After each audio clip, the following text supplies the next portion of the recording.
although I'm talking about the 100% data coverage of front doors, back docks, and car entrances, I humbly, which means that I don't really know.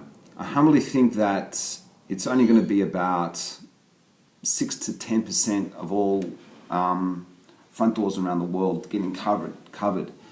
It'll end up being just the ones that are more, that throughout, however the data is collected, GPS, tracking, inputted by hand by professionals, inputted by hand by motivated and generous or angry end users, and other sort of people. I think it's only going to end up being about 10%.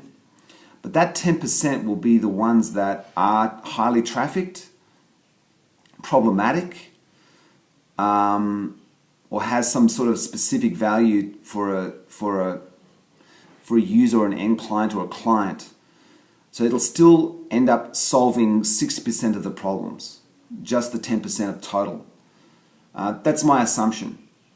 From mapping half of Lane Cove West of just the back docks, and as of today I haven't finished that map, I realized that wasn't that many that would really get me as a driver.